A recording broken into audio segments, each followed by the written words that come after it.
Dans quelques jours se tiendront les Jeux Olympiques de Tokyo et une nouvelle discipline fait son entrée, le surf. L'occasion de se replonger sur les origines méconnues de ce sport, dominé par les Occidentaux. Mais l'art de glisser sur les vagues avec une planche existe depuis plusieurs centaines d'années et fait partie de l'identité culturelle des Hawaïens. Quand vous voyez comment les Hawaïens indigènes ont été dépossédés de leurs terres, de leur gouvernement, de tant de choses différentes, alors il est naturel qu'ils veuillent simplement conserver les choses qui leur restent. C'est cet homme, Duka Namoku, célèbre nageur hawaïen qui a popularisé le surf en 1900 en faisant des démonstrations notamment en Australie.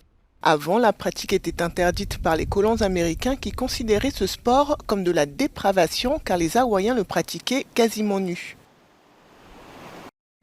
Les gens ne réalisent pas que le surf était important pour les Hawaïens et qu'il a été complètement opprimé. Et il a été ramené par Duke et partagé avec le monde. Et maintenant, c'est devenu un sport professionnel qui va aux Jeux Olympiques.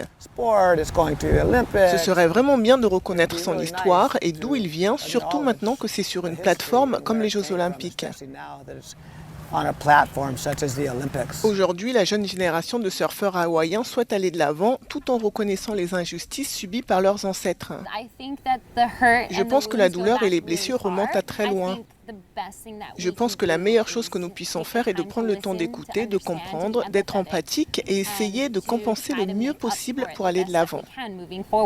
Hawaï n'aura pas d'équipe au JO, le territoire appartient aux États-Unis. Mais pour ses habitants, Hawaï reste et restera une nation souveraine du surf.